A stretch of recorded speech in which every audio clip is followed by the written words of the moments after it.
You, type, of course. No. Take shorthand? No.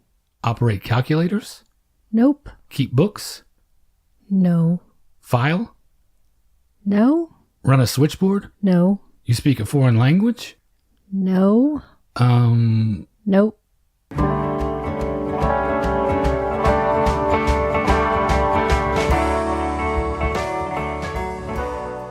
Welcome to the Magic Lantern Podcast, an ongoing informal discussion of the films we love and the things we love about them. I am Erica Long. And I am Cole Lane. Each episode of the Magic Lantern will be devoted to one film that we alternately select, and we will discuss why it is significant to us. We are at episode 68 this time, which is Erica's choice. Let's find out what she has in store for us. I teased this during the apartment episode, saying that I wanted to find another showcase for Shirley MacLaine. And so I've chosen Sweet Charity from 1969, directed by Bob Fosse, music and lyrics by Cy Coleman and Dorothy Fields, with a book by Neil Simon. It stars Shirley MacLaine, Chita Rivera, Paula Kelly, John McMartin, and memorable roles with Ricardo Montalban and Sammy Davis Jr. It's the story of a dance hall hostess who is looking to create a better life and love for herself. I was going to say, the subtitle to this is particularly important. It is The Adventures of a Girl Who Wanted to Be Loved. And just based on the Shirley MacLaine works that we have covered so far, this is a powerful universal theme, right? I can't say I relate. It was never a preoccupation for me this way, but a lot of people must feel this, and desperately so, for as often as we're running into it. You know, we just had the honor and pleasure of being on our friend Aaron West's show, Criterion Now, and we covered just the very basics of The Breakfast Club. And I was urging people, especially younger viewers, to maybe not fall into the trap of not identifying with the stereotypes in the film. And I think this is one of the stereotypes that I fell into, which is it's all about finding someone who likes you as opposed to finding someone that you like. So I think in my younger years, unfortunately, I could relate to this. So I see a young Erica Long sleekly draped over the bar doing Hey Big Spender, 10 cents a dance, buddy. And then getting pushed into the lake. Well, speaking of Hey Big Spender, that's what we start with. We have an overture, which I love. I'm not huge on musicals, like I've mentioned before, but I particularly like overtures for some reason. They set the tone for me. They get me in the proper mood, I think, to approach the film. Plus, I get the music with no other distractions, at least the sampling of it. I found something that Bob Fosse said that I wanted to lead off with because I think that you, of all people, can really appreciate this. He said, "The time to sing is when your emotional level is too high to just speak anymore, and the time to dance is when your emotions are just too strong to only sing about how you feel." So he's sort of laying down the ground rules for how his musicals work, at least? I think so, and I'm sure we'll have a lot to say about that, and I think I've got some of the criticisms both for and against that. Okay, I was wondering because I think I probably have a lot of stage-to-screen type questions for you as we go. Speaking of, to me, Bob Fosse establishes right away that we are watching a movie. We're not watching a theater production. Yes and no. Okay. I know we're freed from the proscenium style of shooting. We're not looking at a stage-bound opening sequence. But she is stagey to me in that look how irrepressible I am aiming for the balcony kind of way. So I definitely feel its stage roots. It doesn't start like a traditional film, certainly. It's interesting that you say stage roots because Shirley MacLaine did not originate the role. That was Gwen Verdon. I have a couple of really fun Gwen Verdon stories as we go, too. Excellent. I spent a lot of last night looking at tons of YouTube clips, which I'm going to put them all into the post. Gwen Verdon was, I think, not arguably, Bob Fosse's greatest muse. They were married at the time, and she helped to conceive of and create this story, as well as the choreography. So when you mention the stage roots for Shirley MacLaine, I'm wondering if you're thinking instead about maybe just her performance being a little bit more stagey or overacted potentially? That's what I mean. I have certain criticisms of this as well. It was not a 100% home run for me, but we'll talk about that stuff as we go. And I'll say it's not a 100% home run for me either. But I really enjoy the difficult parts of it. And I enjoy looking at it out of context especially, which I'm going to get to in just a second. Because Charity is the first thing that we see in our way into this world, I wanted to ask you right away, what do you think about her performance? You started to discuss it a little bit.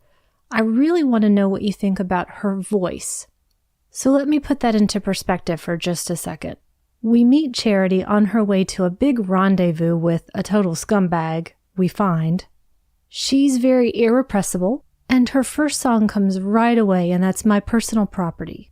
I was going to ask if that was her singing. I wasn't sure. I didn't know going into it if she had performed all of her own vocals. She definitely performed her own songs, and for some reviewers, that was a negative. She is not a Broadway singer, as you might envision one. Well, neither really is Gwen Verdon to me. And I think in this specific film instance, I find it to be a strength. I enjoy that she's not a belter. I feel her emotion and her character in her voice. She's not polished at all. I am remarkably ambivalent about it in this case. You know the type of music I like. Virtuosity does not rate highly for me. In fact, I distrust it a little bit. But where the amateurish nature of this might be a strength in some situations, for you, I guess you enjoyed it quite a bit. It didn't put me off, but it also wasn't hugely attractive. So not necessarily a plus or a minus, but mostly flat for you. I just don't think it moved me in either direction. I respond to her as a performer in general. I think I like her quite a bit, her personality, and that is the real strength of her for me. But as a singer and dancer, it's not raw enough for it to be interesting, and it's not polished enough for it to be a knock 'em dead kid sort of thing. I think again that for me firmly makes it excellent. This is when I start to think about a little bit of what we talked about during The Apartment as well. When I think that Bob Fosse can see things that no one else can and was able to put the musical so much more forward than it had been, and it just wasn't the right time. I like that you bring up it being slightly out of time. That, to me, is the best part of this opening, and maybe the entire vibe of the thing. I was immediately struck by what seemed like her flapper aesthetic, and yet it was 1969. It conveys how out of step she is with everyone else. It implies that disregard for societal norms that goes along with the flapper era. But I like how it also simultaneously turns that on its head, because to the counterculture that she was wrapped up in or surrounded by, she would seem extremely out of step and outdated, square. And her desires are truly that, because I think she's really shooting for the white picket fence ultimately. But to the squares, we find out she's something very exotic and maybe even a little dangerous. Her tattoo definitely sticks out. It's not something you would see on a mainstream actress, an A-list performer like that. I can't recall seeing a tattoo like that featured so prominently on the body of any leading lady prior to 1969.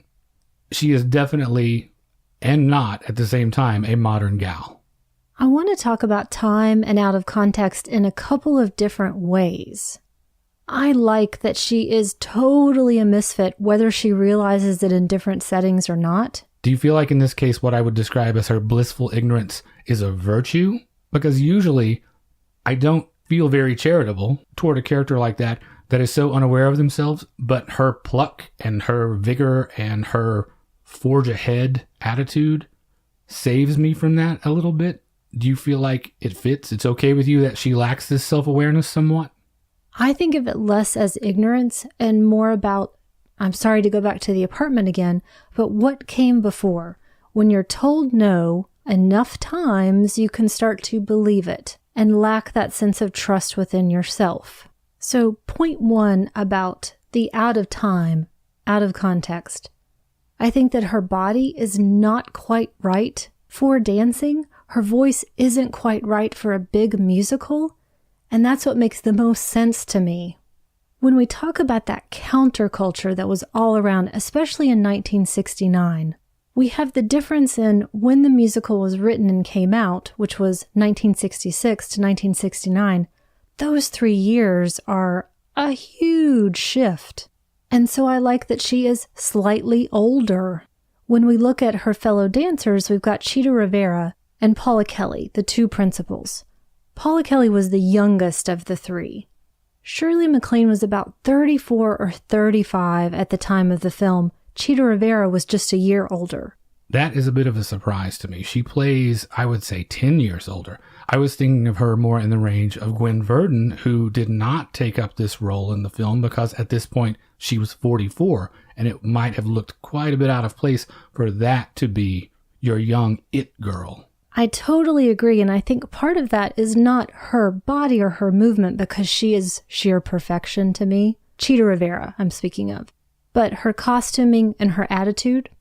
Since you mentioned costuming and I mentioned the flapper aesthetic, we should shout out Edith Head right here because her work on this is fantastic. She talked about the use of costume in this as the art of exaggeration.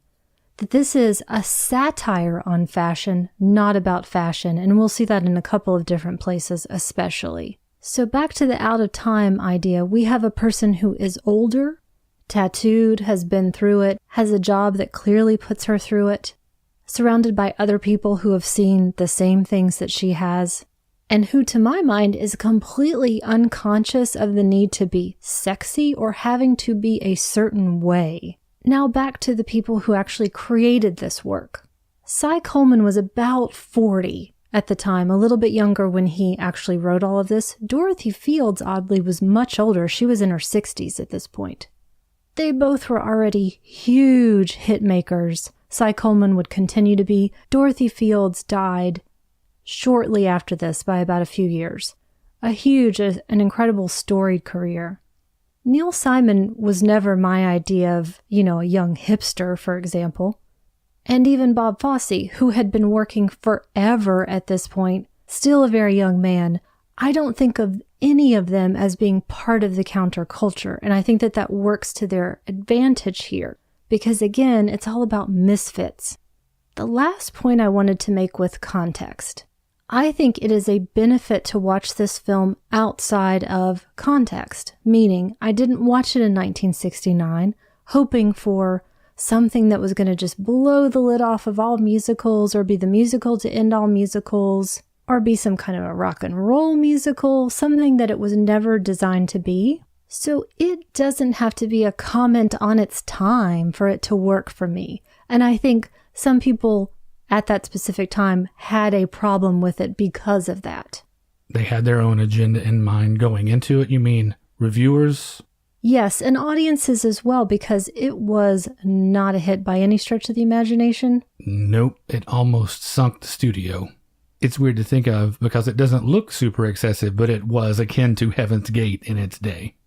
And the last part of that context, watching it as a very young person, I didn't yet quite know who Bob Fosse was or what the much larger concept of Fosse was. And so I didn't have to compare it to something like Cabaret or All That Jazz. I could just take it in as is and make my own judgments. I do want to say something here before we get back to the film itself and the action. I don't want to set this up as something that I need to convince people to watch. Well, yes and no, because I think that's one of the functions of the show is to sort of make our case for this, why we love it.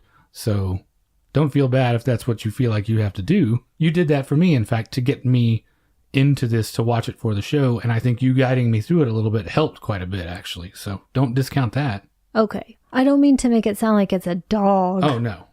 Because I chose it, and I really love it. I might have loved it a little bit more if right here in the beginning, Charlie, the scumbag you mentioned that throws her in the pond in Central Park, was played by Timothy Carey. That was all I could see. Oh my gosh, that would have been the greatest thing ever. But he would have had to have had a line. He would have had to have had a song. And while we're talking about that bridge scene, it's funny to me how that comes so unexpectedly to me, even though I know what is coming because of Knights of Cabiria. Thank you so much for mentioning that. I completely forgot to note that at the top of the show. Well, we talked about Neil Simon writing the book and all of the people who contributed to the creation of this stage production, but it is based on Federico Fellini's Nights of Cabiria from 1957. Much more about that as we go along. So Charlie the scumbag throws her in the lake, also takes all of her money that she stupidly took out of the bank in order to give to him for their new life. So right away, she is right back where she started, which is back at the Fandango Ballroom where she is a dance hall hostess. Let's put that in quotes. Especially if you know the Fellini source material. Absolutely. And she always believes in the best and in the future. I really like this sequence. I didn't like the opening maybe so much, but as soon as we get to this shot in the Fandango Ballroom dressing room, I really got interested, I think. I love dressing room scenes, the politics of them. We've seen these sorts of things countless times. Usually they are rougher than this, and everything from Showgirls to The Killing of a Chinese Bookie, on and on. And usually either they're more cutthroat or downbeat. I find them so compelling, I think, because of the behind-the-scenes nature of them. Performers with their guard down or a different type of guard up, protecting themselves from one another. But I'm a sucker for a good dressing room scene and the politics that take place in these. Everybody's getting dressed to start the workday. This is where we meet Nikki and Helene. Nikki is Chita Rivera, Helene is Paula Kelly, and the other women who work there. When I first saw this, I honestly didn't know if some of them were drag queens, and I think that that is 100% okay. Do you think maybe even intentional? Absolutely. I don't think you design wigs and makeup like that accidentally, and Edith Head made it clear she didn't do anything by accident. Now, the first time I saw this on television, I just happened to turn over just as Big Spender was starting. I know I say this from time to time. It's always true, and it's going to be true now. It blew my mind. For me, there was before this film and after this film, and that's really all about Bob Fosse. By the way, his whole purpose in moving to New York when he was a young dancer was to become the next Fred Astaire. So before this film, I was used to Fred Astaire films. I didn't know that you could break down a song. I didn't know that you could break down a dance. And so experiencing this through the eyes of the camera was a revelatory experience. Well, it's interesting to me. It caught my attention too, obviously. It is the first big production number, and it's Fosse, so there is sex everywhere, bodies draped over every flat surface, all these come-hither looks. There's a beautiful moment in it that one of the dancers points, as if she's pointing at the person they're singing to. And it so expertly frames Paula Kelly and the other dancer that's with Paula Kelly. I don't think it's Chita Rivera. I think it's someone else in this instance. But it's a beautiful example of the thing that Bob Fosse talks about, where when you're on stage, the audience has a choice about where to look. They can watch any part of the action they want to. On film, the camera is making that decision for them. And so you have to be very judicious about where you put it, what you show. Your editing process of these sequences has to be immaculate if you want them to have the impact you intend. And I think this is fantastic. I do think ultimately I did a disservice to you for this because we didn't watch it with all the lights out, right up against the TV at full volume, and then we didn't try to act out the dance as I had done. Should this be our opening scene instead?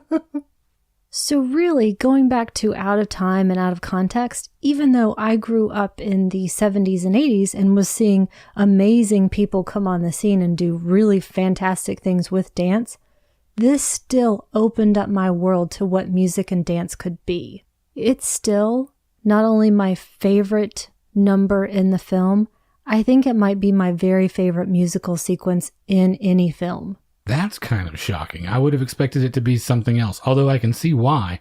It's expertly mounted, that's for sure, and mounted is certainly the right word. It is. It's probably more about when I saw it and it having made such a huge impression on me. I don't think you can ever quite match those big firsts. Back to Fosse as a director. This was the first film he directed, and he arguably, or maybe not arguably, had his greatest work still to come. I would say definitely. I think this feels like a first film for sure. In a way, actually, now that I say that, there's a little bit about it that surprises me that it's his first feature too, because Fosse being Fosse, I would have expected him to swing for the fences a little bit more in that film school, let's try everything we want to try right off the bat kind of way. He did say that he did that, actually. He characterized his direction as too many cinematic tricks, trying to be flashy, and that it was just sort of a pitfall that he had to go through on his first film. To talk just for a second about some of that visual style, we're about to see an element of it, which is the use of still image. He's got all kinds of things in here: zooms, freeze frames, editing to rhythm, tenting. I really like these magazine-style photo layout montages. This is probably another of the visual elements that is my favorite. So it doesn't feel to me like he was overreaching quite a bit. It feels like all these things work pretty naturally for it. Although I know there's a cut that has these taken out. I wonder how that plays. I mentioned that still image. That happens after that number is over. We learn a little bit more about Charity. She's been at the Fandango for 8 years at this point. It starts to make me think a little bit about the age that she started there, as if Fran Kubelik lost her job as the elevator girl, went through a series of things that went nowhere, and ended up there. Funny that you say that, because I think it could play almost as a sequel to The Apartment. There are so many echoes of it in here. Of course, the looking for love in all the wrong places, the girl who's a born romantic, pivotal scenes in an elevator. It's like they're making intentional nods to it sometime, it feels like.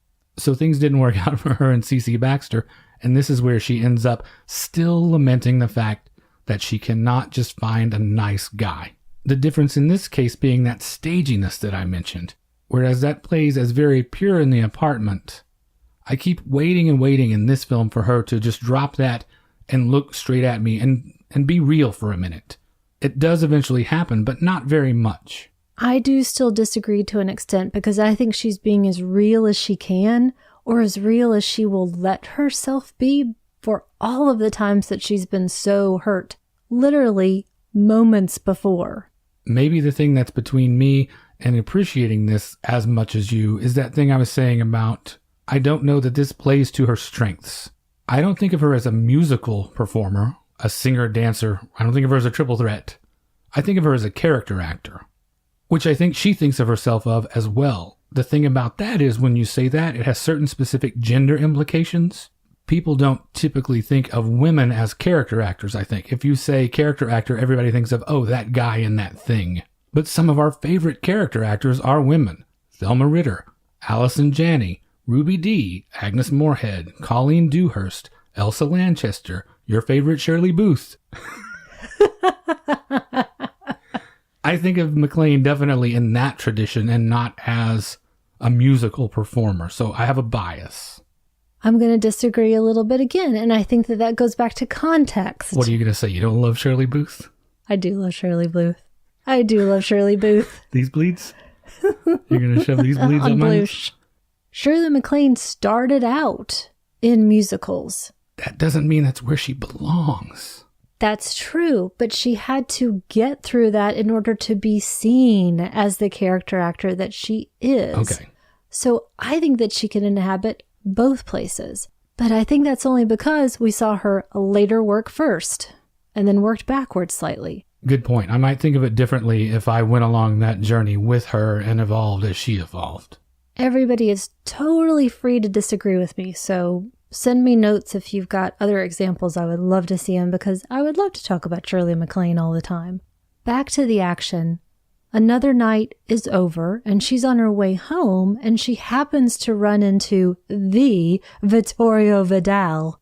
Played by the Ricardo Montalban. Boy, you got that right. Between him and Charlie in the opening sequence, there sure are a lot of, quote, Italians, unquote, in this film.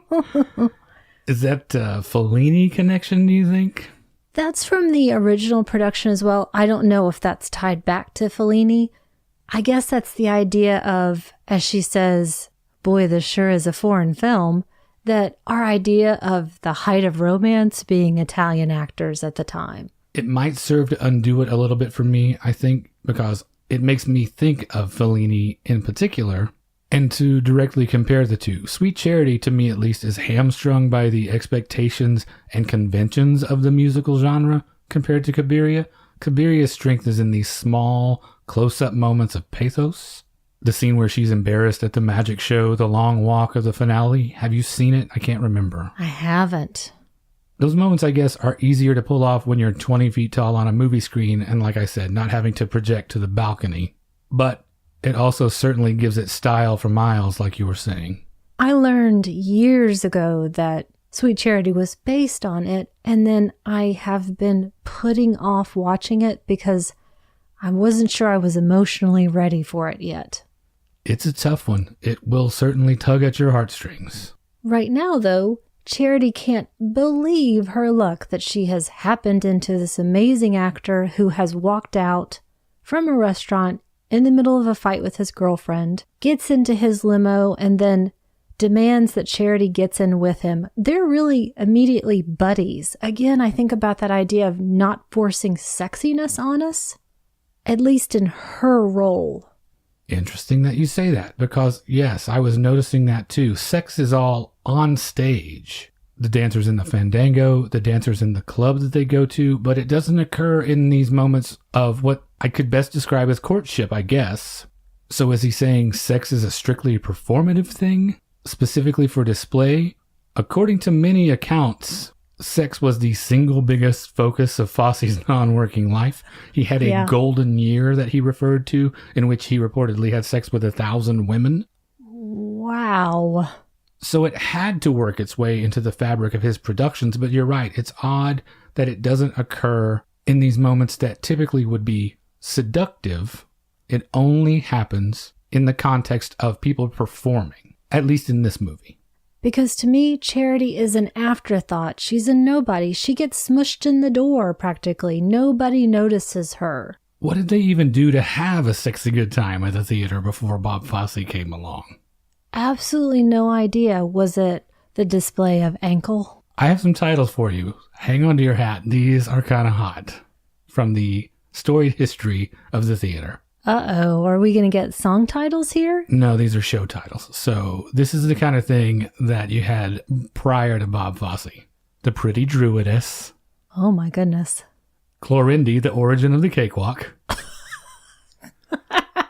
Wait a second. The Quaker Girl. Oh, my dear, with an exclamation point. Okay, full disclosure, these are all from the turn of the 19th century, but my point stands. Okay. Although, by the time you get to 1914, you do have the musical review Nuts and Wine, and it's probably pretty hard to keep them down on the farm once they've seen Nuts and Wine. Yikes. Thank goodness Bob Fosse came around to show us what's what. So Vittorio takes her to this fancy, fancy nightclub. This next big number is The Rich Man's Frug. We have the appearance of our first genuine triple threat here, Ben Vereen. That is Mr. Ben Vereen, amazing. We're going to see him again in another performance. You mentioned that Edith Head thought of this as an exaggeration. She approached it like a satire, right? And I wonder how much Fosse did as well, because any minute here in this sequence, I keep waiting for Goldie Hawn to pop out of the floor and tell a joke. Oh my gosh, I almost want to tell you one of the links I'm going to use in the post, but I'll save it. Okay. It's very true. She did approach it as a satire. She said it wasn't fashion, it was satire of fashion. And yet, in the extreme Edith Head way, there is so much detail at work here. Every single person has their own hairstyle, hat, makeup, detail in jewelry, in drawings on their bodies that we don't even get to see in close-up, their own costume as well that is all completely different from every other costume. Is this satire slightly at Charity's expense? Is it, you think, Edith Head trying to put across what Charity thinks of as glamorous? I took it more, even if it's misplaced, as a satire on the people themselves at the nightclub, about the ostentatiousness, about the ultra-modern aspect of it, and yet everything she makes is so functional. I think maybe even the satire gets a little bit lost. It's hard to pick up if you're making fun of everything when you make it look so damn good. This is a huge number here, The Rich Man's Frug. It's really amazing to see all of those dancers at work and the full fruition of that Fosse choreography. And then in that misfit fashion, Vittorio invites her to dance, and that big dance is ruined by her stepping on him. So now it's back to his place And again, she is the afterthought. She's treated almost like a dog because he literally snaps for her and she's delighted by it. We get this discussion here that definitely reminds me of The Apartment again. This idea of these things just seem to happen to me, and I guess you're supposed to know why you do things, but I don't know why I do. Is that true? Is she being a little obtuse or disingenuous? Because it does come out that without love, life has no purpose. Love is a religion. So she clearly understands what drives her. She knows where she wants to get to. Do you think she genuinely doesn't understand why she makes these decisions in between those 2 points? She has to know why she makes these decisions. It's all in the pursuit of this thing. She just chooses the wrong vehicles for it every single time. So that's the question she should be asking herself.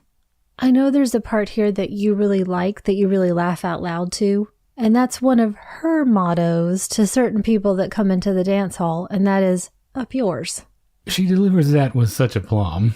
This is where I can see Shirley MacLaine over Gwen Verdon. She's going to do it another time, a really funny moment here in a few minutes. But before that, we get the "if they could see me now" number. Unfortunately for a generation of people, potentially ruined by Kathie Lee Gifford. I don't know that this version does it any favors either. I don't know how you feel about it. Maybe not the same as me, as we've been discovering as we go. That's correct, because you're crazy if you say anything other than it is wonderful. It goes on one verse too long. I could see why Gwen Verdon got tired during the 600-plus show Broadway run of it if this song went on this long every night. Funnily enough, it's "I'm a Brass Band" that happens later that is one of the longest numbers in musical history. Well, this must be second place by about 2 seconds. Okay. I really like it because of the prop work that he's so known for and that he stole liberally from Fred Astaire. I can see that building, and it should follow traditional theater rules, I think. Follow the rule of 3 here, not the rule of 16. Okay, we get the picture. I also really like it because it's pretty bawdy as well, and it's just her. I think, again, that her body that's a little bit too tall for something more classic like ballet is in great form here, and that, again, she is not afraid to do whatever and go wherever and show whatever. Sadly, though, Wet Blanket, Ursula, Vittorio's girlfriend, shows up, and afterthought Charity gets shoved into a closet to listen to them do it all night, only to be put into a cab the next morning. Her performance in this sequence where she is shoved into the closet is probably my favorite through the whole film. It's the most distilled comedy, I think, of the whole film. And she delivers all these signature moments so well. And I really love the way she even eats a sandwich. I would rather watch her eat that sandwich for an extra verse instead of listen to more of that song. Okay. If I could eat this now. Right. She's back at the Fandango again. Nobody believes that she met the Vittorio Vidal until they see what she came away with, the souvenirs of the evening, and then they believe her. Because she's the sort that would get the cane and the collapsible top hat as opposed to getting to nail Vittorio Vidal. And a mink coat in the bargain. This leads into another pivotal scene. There's got to be something better than this number. Somehow I know all of these songs. They so permeate pop culture, or at least the pop culture that I've paid attention to. Even though I have never seen this film before just the other night, I know, well, almost all of them. I would say of the 6 major production numbers, I knew 5. I think the musical itself is also front-loaded. I think the best stuff is in the beginning sections. This is also the one I tried to practice so often. And then, surprisingly enough, years later, it's the impetus for the Single Lady video. You weren't all the time singing "Where Am I Going" instead into the mirror? No, I was always focused on those high-octane songs. I bring that one up because this is one of my favorite Gwen Verdon stories, actually. We mentioned that she did the choreography for this, and we mentioned that she was a little bit on the older side when it came time to make the film, so she was not cast. I assume probably because Shirley MacLaine was a much more bankable entity at the time. But looking into it, I discovered she didn't even make it the entire Broadway run. That show went over 600 performances, and she didn't make it to the end of that either. Late in the run, she was replaced, but even before that happened, as she started to get more tired, occasionally she would give herself a break if need be and cut the Act 2 ballad, Where Am I Going?, which she never really liked singing in the first place. And at one performance, a gentleman noticed that this song had been cut and expressed his unhappiness by writing a letter to her. And he complained about the missing song, and he claimed he spent his hard-earned money to see her perform and that he felt cheated. So she got her calculator out and found out how much time the song took to perform and factored that against the price of a ticket, and she sent him a prorated check for that amount, which I'm sure was just probably 82 cents or something. There are a lot of Gwen Verdon, Shirley MacLaine connections throughout their lives, especially in this early to early mid part of their careers. Gwen Verdon specifically based her performance of Charity on Shirley MacLaine as a person. She encouraged Shirley to go after the role. She is an uncredited assistant choreographer in the film. She took Shirley through every single dance. Going back specifically just for a second to the dancing, and especially in this number, because it is Charity, Nikki, and Helene, so it's Shirley, Cheetah, and Paula together. Cheetah remembered that Bob Fosse told her that she and Paula had to dance this perfectly in every single take because he was always going to go with the one that made Shirley look the best because she was the lesser of the three dancers. But they grew so close, they worked so hard together. I think they made each other better, and I do think that they make her shine. So I think it's so odd to then look at the performer that the character was styled around, then in the role, and people not think that she was cast perfectly for it. Well, count me among those people. I think I am in the camp that thinks she was slightly miscast in this. I was actually reading a review of this, and the reviewer said that Shirley MacLaine came off to her as shrill even. Now, I don't think it's that harsh. I don't think it's that far off the mark. But definitely you and they are not in the minority in thinking that she was miscast. I'm not in that camp. To me, it belongs to this long, sort of strange tradition of Shirley MacLaine and roles that were written for her, but not exactly for her, but that she ended up playing or playing some variation of in another film. She is Charity, but she's not Charity. But then she is Charity. The Exorcist, in fact, William Peter Blatty was her neighbor and wrote that about her and the relationship she had with her daughter, intending for her to play it, but she didn't play it. But Ellen Burstyn played a very Shirley MacLaine version in the film, I thought. Wow, I had no idea. And then Shirley MacLaine ends up in a film like The Possession of Joel Delaney, which some people compare favorably to The Exorcist. Not one of those people, but some do. I guess it's just the fate of the character actor, right? If you are not the leading lady that everyone is after, it's that whole Mary Astor thing. Who's Mary Astor? Get me Mary Astor. Get me a Mary Astor type. Who's Mary Astor? I wonder as well if it's this idea that I think a little bit more about in kind of yesteryear, put that in quotation marks, that you have someone who is a personality and then you try to capture that on film. It doesn't quite work all the time. Which is odd because you can capture it so well in The Apartment and then try to transfer almost the same thing here. And for me, it doesn't work quite as well because you're dealing with, in this scene, for instance, you're dealing with these low expectations when they're singing about these jobs that they want.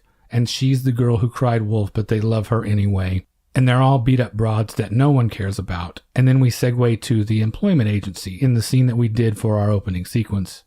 And we're still talking about the limited options available for women at the time. And how even though we had such a cultural revolution that you mentioned from 1966 to 1969, the decade between The Apartment and this wasn't a lot of movement forward, it seems like, in retrospect, when you see this character behaving so similarly, worried about all the same things, making as little progress. So the modest ambitions play well one way, but when you try to amplify them and, like Fosse says, sing them when you have no other alternative, maybe for me it just doesn't work as well. Or maybe it's just a personality thing for me, because I definitely like depressed Charity better than chipper Charity.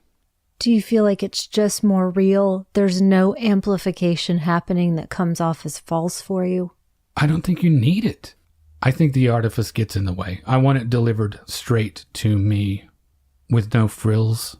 I would rather she just sit down and tell it to me than sing it to me. So I guess I picked the wrong thing in choosing a musical of this. No, not at all. It's definitely fun to watch, and there's a ton in it that I enjoy. Like I said, I know all those songs. I love the Fellini source material, and it's interesting to see which way they went with it. So I wouldn't say at all that it was a waste. It's not something I might go back to, and I definitely enjoy Bob Fosse a lot. So it's valuable to me to view it as a step in his evolution. It's just not ever going to be my favorite. Gotcha. You don't want to choose the 3-hour stage version of this in one set in German with no subtitles, for example. Did they just expand if they could see me now to fill up that extra half an hour? You're the worst. I only just thought of this now during this discussion. I'm thinking about that personality versus artist versus role. And I think that she's wonderful in this. I think then when you go to something like Cabaret, you have Liza Minnelli in a perfect role, a perfect capturing of an artist and what they can do. And then to something like All That Jazz, I think that Roy Scheider is an example of not quite the right casting, but a truly great actor. Here's where I'm going to say you're crazy, because he nails that thing. And like you were saying about this, maybe I think one of the huge advantages of that one is who in the world ever thought he would do that? Who thought Roy Scheider had that in him? I certainly didn't before I saw it, but I am a believer coming out of it.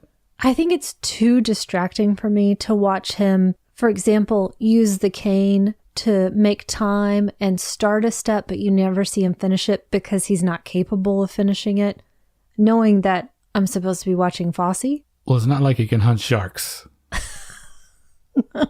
Okay. It's nowhere in the script. So ends Point Counterpoint with Erica and John Sununu. That's a little throwback That's for a you. nice pull. Okay, back to the film again. The result of that song, the idea behind the song is that Charity, what is she supposed to do because she has no skills, which is made incredibly clear when she goes to this employment agency to look for a nice job. The whole episode is treated as a gag, which again just deflates any kind of hope or optimism that she had had, and that's when we see her in the elevator. This is 3 films in a row for us with her with significant elevator scenes. I mentioned The Possession of Joel Delaney as the third one. It's just one of those fun things that comes out when you watch film after film after film. You see these coincidental themes and motifs start to develop. But this elevator ride brings us back to another one of those apartment parallels and that whole "why don't I fall in love with a nice guy" bit. And whereas in the apartment I ask, yeah, why don't you? Here, I'm saying don't. I've learned something in the ensuing 9 years between the apartment and here. She does fall in love with a nice guy, and it does not feel right because he is boring. Don't settle for less. That's John McMartin as Oscar. Oh, here is another crazy little odd parallel. I.A.L. Diamond actually did the first version of the script. Did he go heavier on the prostitution metaphor, or... I'm guessing there was probably some undercurrents in there, more so than ended up in this.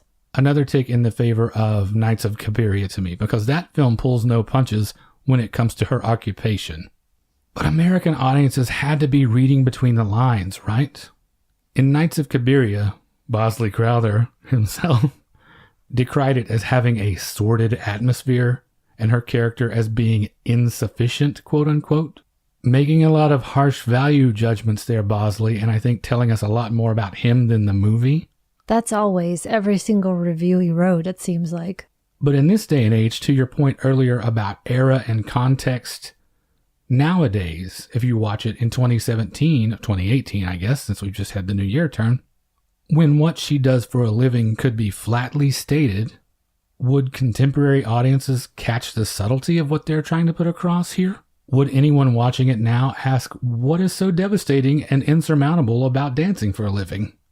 As a kid watching this, I certainly didn't get all of that until she's a little bit more explicit a bit later on. But of course I was much younger, so I would have to think that an adult watching this, understanding that you're looking at a Times Square dance hall hostess, there has to be some implication of this going on.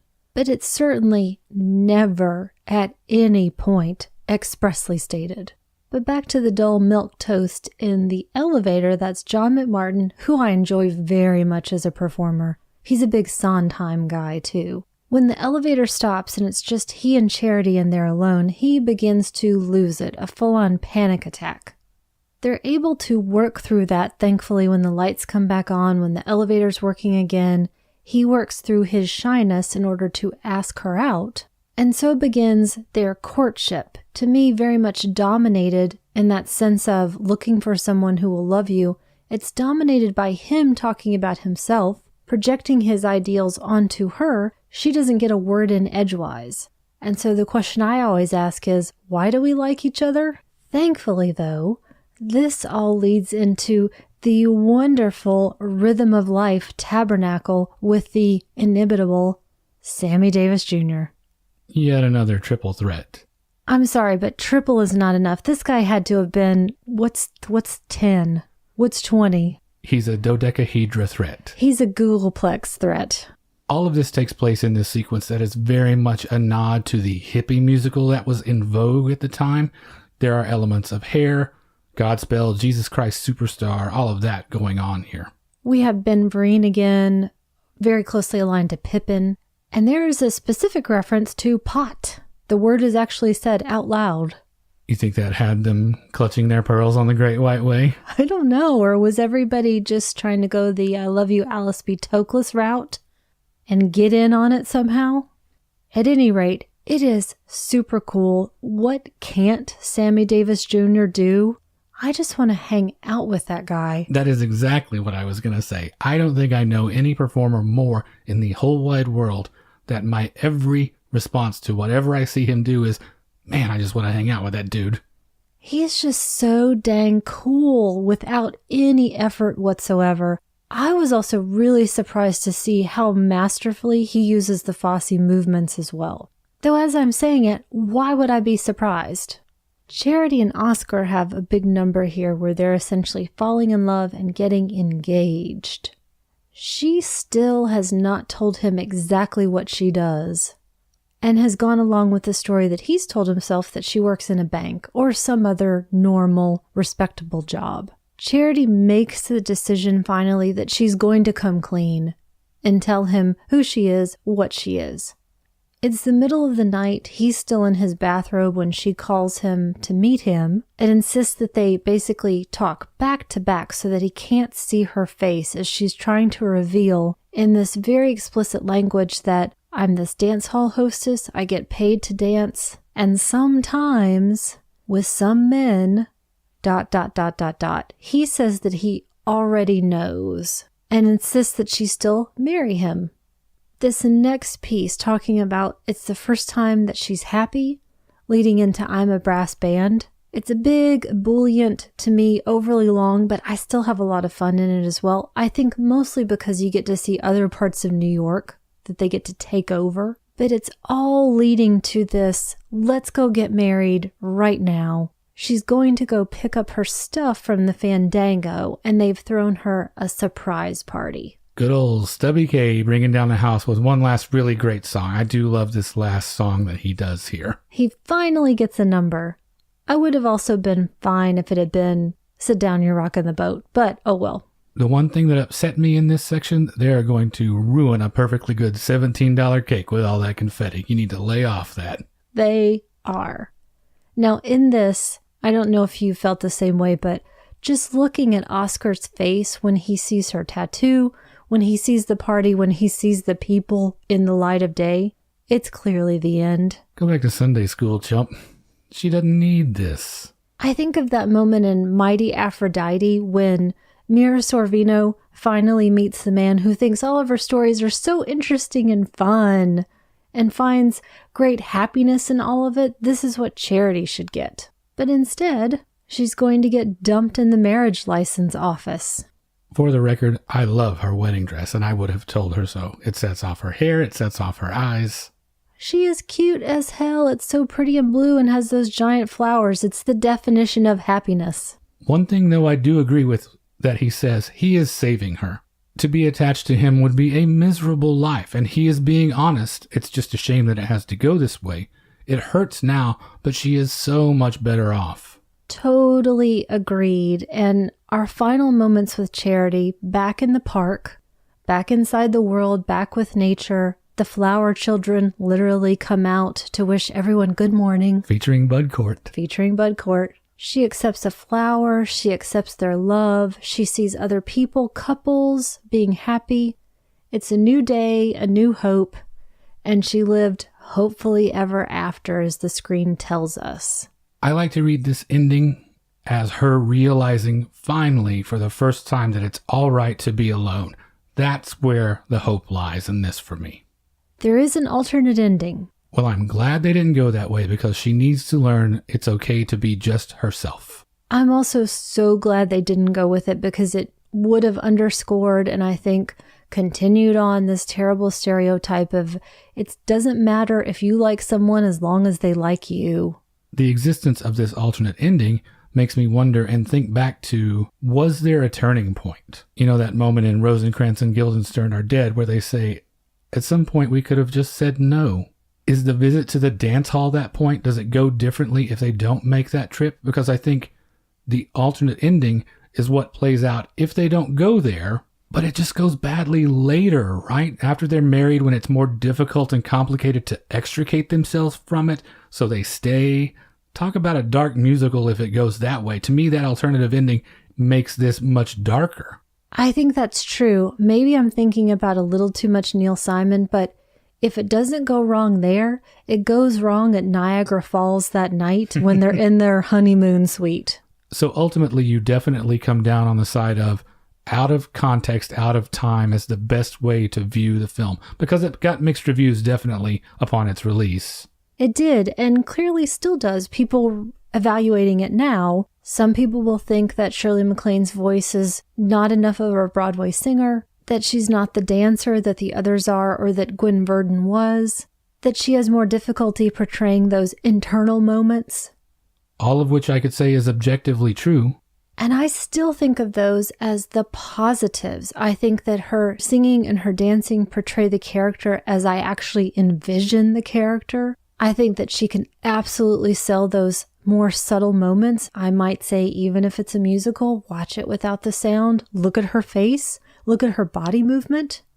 You don't have to compare this with something else like Easy Rider, for example, from the same year and expect the same thing. There. You don't have to know the internal struggles happening at the time with the studio, with the original producer Ross Hunter, with Fosse trying to make this more modern, but also retain the grittiness of Knights of Cabiria. And just look at it as is, an amazing first feature from an amazing director and choreographer and dancer and superstar, with an actress really trying to go for something amongst the highest caliber of musical theater performers that there are. Don't compare it to the stage version because I think it's taken totally out of the proscenium and into New York. Look at its style and its content and then see what you think about it. Ultimately, what I think about it is that it's, for me, partially successful. There are a lot of things I enjoy about it, and you definitely make a good case for it. It's just not necessarily the one I would show to me if I was only going to show me one. Now that I've seen the rest, I like where it fits in to his filmography, but I really like Cabaret and Star 80, and I love all that jazz. Talk about your Fellini connections. That's Fosse's 8.5. And that's the stuff I like most, the stuff that is so unique to them that could not possibly come from anyone else, whereas this doesn't quite have that yet. But it's his first feature, so that's understandable.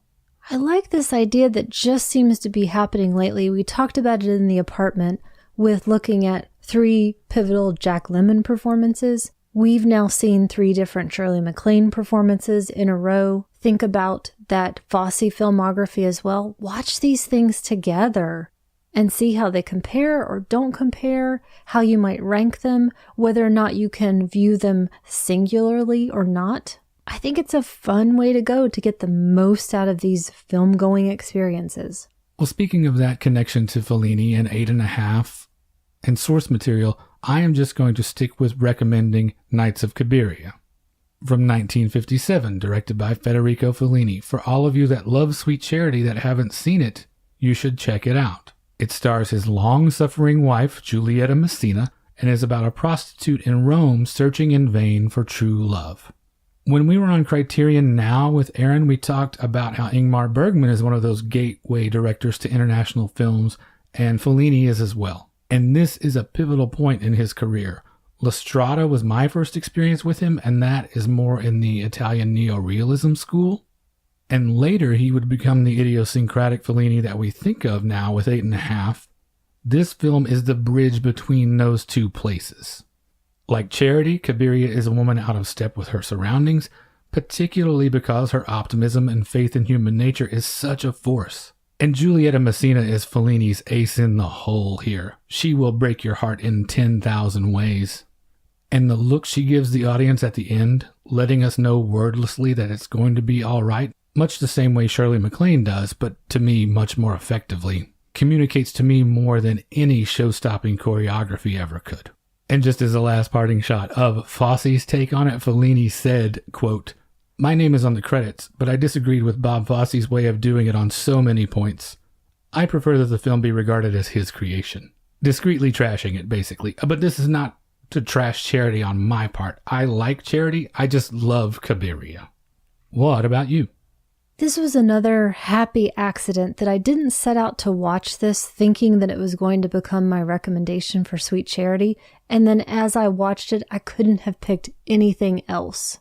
And that is La Danse, the Paris Opera Ballet from 2009, the documentary by Frederick Wiseman. You might watch this and think, this has no real correlation to the story. It was a million small moments that made me think this was so inextricably linked in my mind. At one point, the artistic director, I believe, makes the comment that the dancer is both the racehorse and its jockey. There are a lot of discussions about age and retirement. At one point, one of the aging dancers, and by aging I mean maybe she's 30 years old, asks not to be considered for a role because she is finding at this point that jumps and points is too difficult for her. It's very clearly stated that the retirement age generally for dancers is 40 years old. That's the cutoff, you're done. So I couldn't help but think about Charity and her friends and where you end up. Beyond that, whether I'm thinking about it for Sweet Charity or not, it is sheer perfection. It's heaven from start to finish because it's Wiseman, because it's dance, because it's the opera ballet. There's so much beauty and challenge and difficulty. And of course, as always, it's about an institution. So if you have any interest whatsoever in theater or dance or opera or ballet or modern dance or simply how artists work, I hope you'll check this out. Well, it looks like to me we did it again. That's two great recommendations, as usual, Nights of Cabiria and La Danse, the Paris Opera Ballet. And that brings us to the end of episode 68. First and foremost, I would like to say a special thanks to Paul Dufresne and Michael Cannon for their Patreon support this time around. If you haven't taken a look at our Patreon, you can find it at patreon.com/magiclantern. We offer a whole lot of neat perks.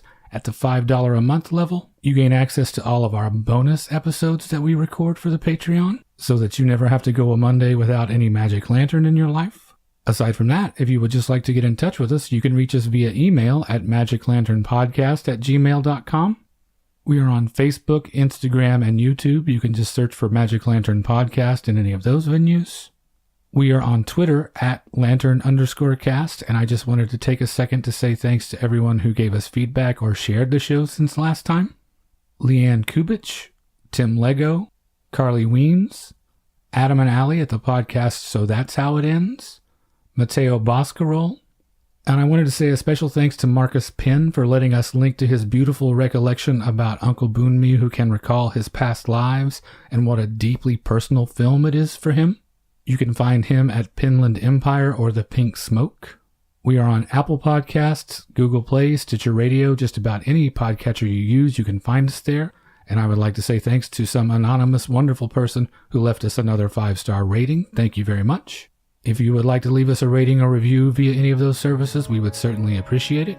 And finally, you can find all of our episodes, including supplemental material, at the website magiclanternpodcast.com. And thank you for listening to the Magic Lantern Podcast.